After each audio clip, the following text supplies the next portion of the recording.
folks, welcome to a Marvelous Gamers video. In this era of Steam and consoles, where games are a mere click away, arcades are mostly a thing of the past. However, there was a time when they were the only ways to play the latest and greatest games for most people. The games in this video today may not be the greatest games ever, but they were certainly some of the most violent. If you didn't know how violent these games can be, just remember that it was an arcade game, Mortal Kombat, that led to the establishment of the ESRB system. Despite their obviously dated graphics, here are 13 arcade games so violent that they would probably not exist today.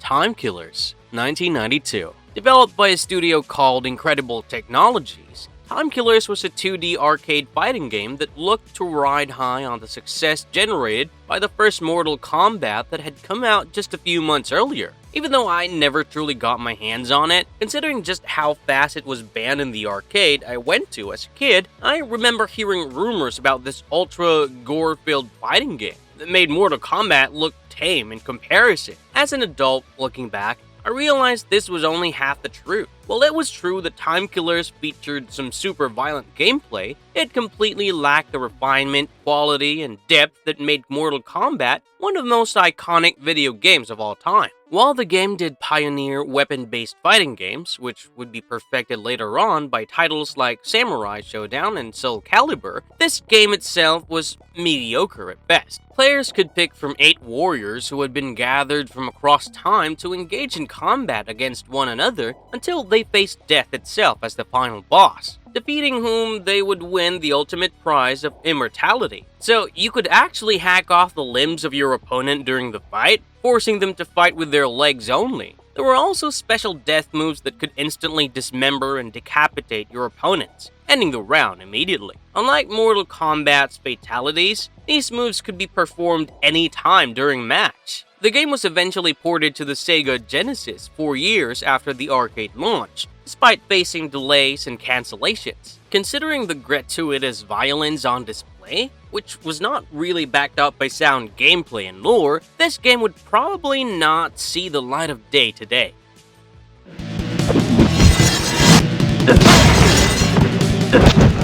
Bloodstorm, 1994. 4 years after the release of Time Killers, Incredible Technologies would develop what I remember back then was dubbed as the Mortal Kombat Killer in Bloodstorm. Just like how all MMORPGs today are compared to Blizzard's World of Warcraft. In that era, any fighting game with mature themes would immediately be pitted against Midway's Mortal Kombat. Just like its spiritual predecessor, Time Killers, this game also featured a lot of the same mechanics we saw in the game we just discussed earlier. The characters all come equipped with a weapon called the Gauntlet, which they can use to bash off the limbs of their opponents. What stood out to me in this game was that you could also literally destroy your opponent's lower body, leaving them unable to jump or use leg attacks. If not for the terrible graphics, which made it somewhat comical, the opponent was also forced to continue fighting in this state if their health bar was not yet depleted. I mean, somebody out there thought this would actually be considered a fun mechanic instead of an utterly frustrating one. It's no surprise that the publisher for both these games went completely bankrupt and shut down after this debacle. Bloodstorm is set in a post-apocalyptic future where the world is ruled by an emperor who has divided the planet into 8 provinces. To determine the next emperor after the incumbent one is assassinated, a tournament called the Bloodstorm is held in accordance with ancient laws and customs. Despite ports for Saturn and PlayStation being announced, they would both eventually be cancelled. But, in my opinion though, the folks behind Time Killers and Bloodstorm grossly misunderstood the formula that made Mortal Kombat so successful. They focused on gore and violence as the sole selling point without brushing up on other aspects like gameplay or even the lore. Even by the standards of that era, the violence in it feels uselessly obscene, so, it would make sense why today, while Mortal Kombat has spawned a global franchise, Bloodstorm has faded into obscurity.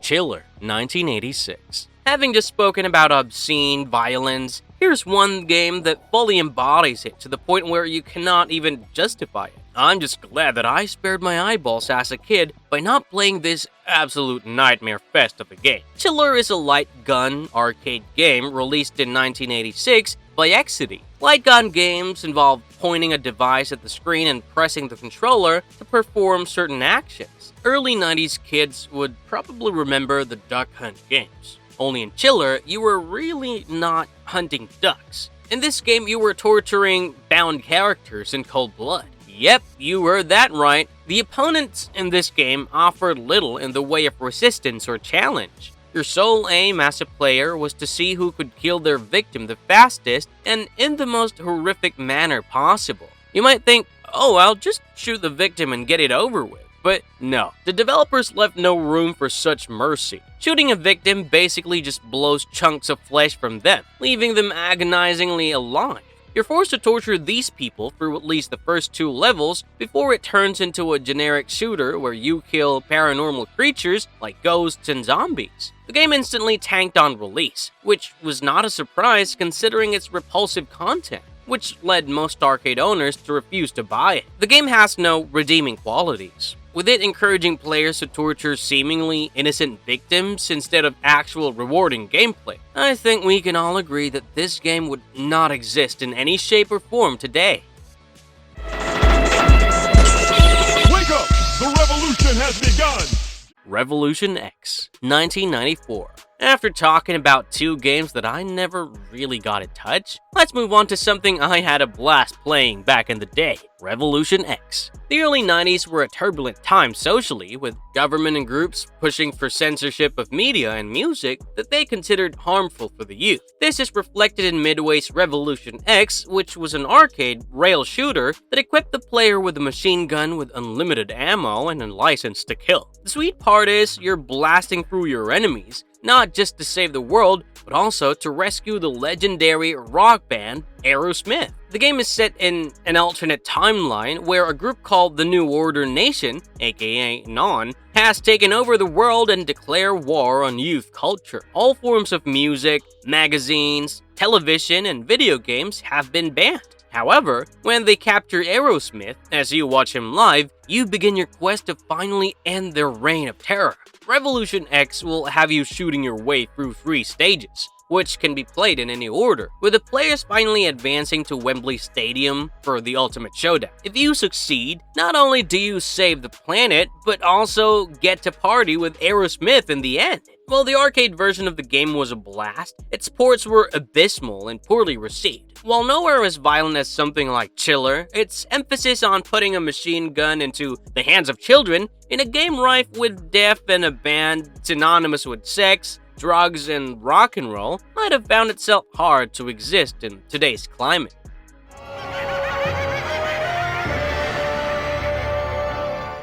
CarnEvil. By now, you must have figured out that I was a huge arcade shooter guy, so forgive me for this next entry, which belongs to the same genre again. The cleverly named CarnEvil is yet another light gun shooter by Midway, released in 1998, following the success of Revolution X and Terminator 2 Judgment Day. If you were coulrophobic, then I must warn you that this game will probably trigger you to no end, as it is set in a haunted carnival. The game puts the player in the shoes of a teenager who summons a haunted carnival, where he's forced to clear 4 levels filled with twisted clowns, circus freaks, and Krampus elves in a bloody supernatural shootout using a pump-action shotgun. The game is hosted by a demonic jester whose floating head introduces each new level to the player. The game has been widely praised for its gunplay and how responsive the experience feels. In my personal opinion though, giving young people the tools to blast through hordes of creatures that,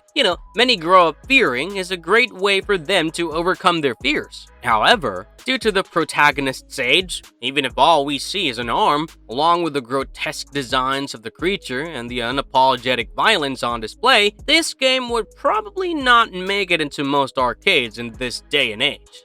Death Race, 1976. Let's take a break from shooters to now talk about one of the oldest games to spark a public outcry all the way back in the 70s. Now, as you can imagine, the graphics weren't anything to write home about back then, despite which the contents of this game were considered so violent and disturbing that it was banned in numerous places. Death Race is an arcade racing game by the same folks behind Chiller at Exidy that came all the way back in 1976. The game lets up to 2 players control cars as they race through the streets, running over pedestrians to accumulate points. As the players hit them with their vehicles, these characters scream and squeal in agony before a tombstone marks the place where they fell. The game would soon be swamped by civil groups and newspapers, berating it for its violent content. However, all this would do is bring attention to the game, increasing its sales greatly. The funny thing is, I don't think the humanoids on the screen were even supposed to be actual humans. According to sources, Exidy intended them to be gremlins, but since the game had a top-down camera angle, they appeared to represent people. Regardless, a game where you just ran around running people over would definitely not be something that would ever be released in this day and age.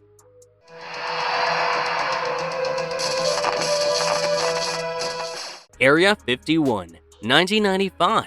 Area 51 was another arcade shooter that placed the players in the boots of a rebel as they shoot through a host of enemies, from zombies to aliens that swarm the facility. The player must also be careful not to shoot any staff members who work in the facility. In fact, if you don't shoot anything else but 3 of these friendly NPCs, you trigger a hidden game mode where you can now play as the Kron Hunter, and it's now your turn to eliminate the rebels. Area 51 was Atari's last-ditch attempt to recover financially. Unfortunately, the game failed to deliver as they had assumed. This was despite the game actually being relatively successful, but not quite successful enough to turn Atari's fate around. Due to Atari going all out in a bid for survival, all the elements of this game were turned up a notch, including the violence present. While we have way more violent games available to us today, Area 51 would still struggle to be released in arcades up to date.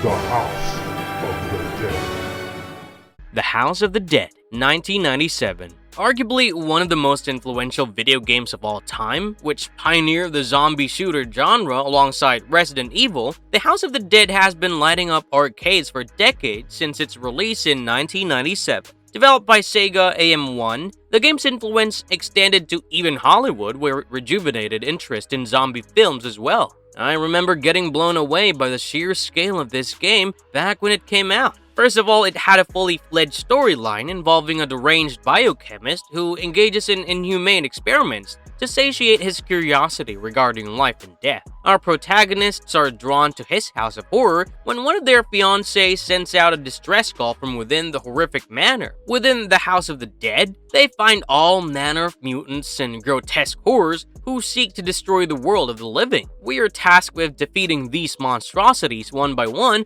until the final showdown with Dr. Curian. The game features monsters like the Hanged Man and the Chariot, who would be blueprints for future games and shows to base their creatures on. The most revolutionary thing about this arcade shooter, however, has to be the multiple endings that it had. We marvel at the numerous endings that games like Witcher 3 and Red Dead Redemption 2 give us, but, House of the Dead was doing it all the way back in 1997, despite being a mere arcade game. I remember being absolutely mind-blown when I discovered this myself. These endings change according to the final scores the players accumulate. Despite being considered the best shooting game of its time and a toned-down modern remake being recently released for Nintendo Switch, if the game had come out in its original state today, it would make headlines for its graphic gameplay, mature themed storyline, and visuals. Splatterhouse, 1988. Moving from one horror title to the next, let's talk about Namco's side-scrolling beat-em-up arcade game, Splatterhouse, that came all the way back in 1988. As I recall, Namco wasted no time making sure that everybody understood that this game was extremely violent with how much they pushed it during the game's promotion. They went to the extent of even having a false parental advisory note on the game that warned that the content might be too horrifying for young children. The story revolves around 2 university students, Rick Taylor and Jennifer Willis, who take refuge from a storm in a local haunted manor. According to town legends, the building had once belonged to Dr. West, a renowned parapsychologist who was said to have performed some horrifying experiments within the building. The game starts with Jennifer disappearing from view and Rick waking up after being killed and resurrected by an evil mask. The mask grants Rick supernatural powers to dispatch his foes in gruesome ways as he hacks and slashes his way to find Jennifer within the haunted building. The game was heavily inspired by movies like Friday the 13th, Halloween, and Nightmare on Elm Street. Namco wasn't kidding when they said that the game was not for children, considering the amount of violence it contains for an arcade. I can see this game releasing in our current times, but not without difficulty and censorship. Narc, 1988. Developed by Williams Electronics, Narc is an arcade run-and-gun 2D shooter that lets me be a narcotics officer, shooting down drug lords and kingpin. However, even junkies are not spared by the wrath of the player, as they too are mowed down by machine guns and rocket launchers mercilessly. The goal is to take down Mr. Big, the undisputed kingpin of the drug trade. Narc was one of the first games to come under fire for the amount of violence it had in its gameplay. Enemies that were hit by the rocket launchers would burst into flaming infernos as their viscera and appendages scattered all over the floor. Despite its violence, it was cited by many critics as being one of the first games with a very strong anti-drug message. Why I believe that this game most likely would not have made it today in its original form is because even Nintendo forced the devs to remove all drug references and censor the violence before its NES release. Killer Instinct, 1994. Killer Instinct is a fighting game developed by Rare and published by Nintendo all the way back in 1994. Instead of having rounds like most traditional fighting games, Killer Instinct features a double health bar for its fighters. In order to defeat your opponent, one must deplete both bars. This grants a sense of continuity in a fight, making it feel more rewarding in the end. Killer Instinct is a fight tournament organized by a very powerful organization called Ultratech. The plot is extremely mediocre, even by fighting game standards.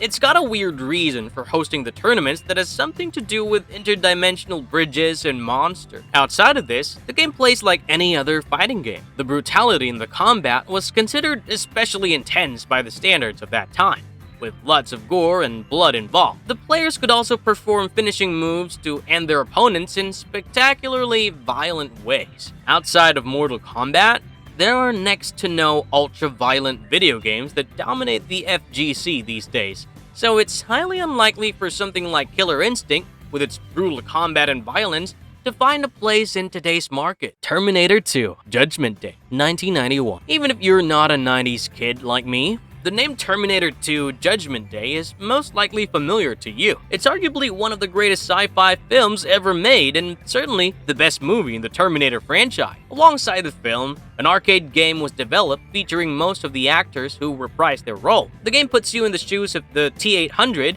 after he has been captured and reprogrammed by the human resistance. I remember being absolutely stoked at being able to play as the iconic Terminator, blasting through foes and squaring up to the terrifying T-1000. It has the same cinematic pacing as the film, leading you through one high-octane moment to the next. The violence is also considerably extreme for a movie license game, which escaped the notice of many parents who thought they were letting their children play a Terminator game. For the sheer amount of gore and violence that this game has in it, unless we get a slightly toned-down version, this game in its original state will struggle to exist today. Primal Rage, 1994. For the final game on this list, imagine a 2D arcade fighting game that featured monsters instead of individuals as its characters. Sounds innovative and harmless, right? I remember thinking that too as I played Primal Rage, but boy was I wrong. Set in a post-apocalyptic planet called Earth, which I guess is supposed to be an alternate Earth, we take control of one of 7 beasts that battle each other with the fate of the world hanging in the balance. The game features all the standard fighting game tropes like combos and special finishing moves. But what truly made this game disturbing for some was entirely different. You see, as the battle rages on between the two characters, humans wander around the screen worshipping these characters as gods. However, these humans are not just set dressings like most background characters in fighting games. The fighters can actively dismember and devour them in a gore-filled fashion in order to gain extra health points. Eating an opponent's worshippers will give you a boost, while devouring your own followers will serve up a penalty. As if this weren't enough, just before the final battle, a mini-game starts where you have to devour as many humans as possible to grant you a massive boost. While you're at it, you can also engage in a host of other mini-games like volleyball and bowling, using humans as props. I don't think I need to explain why this game would most certainly not be released in our current times. 1-1 in progress. Let's go! Marvelous verdict. There you have it. The complete list of arcade games that would most likely not exist today due to the sheer amount of violence in them. From the absolute deranged mechanics of Primal Rage to the gratuitous violence of Time Killers. You know, these games might not see the light of day today, but they will forever live on in video game history for both all the right and wrong reasons. Thank you for sticking with us right to the end of this video. I hope to see you soon at the next one. Until then, stay safe and stay marvelous.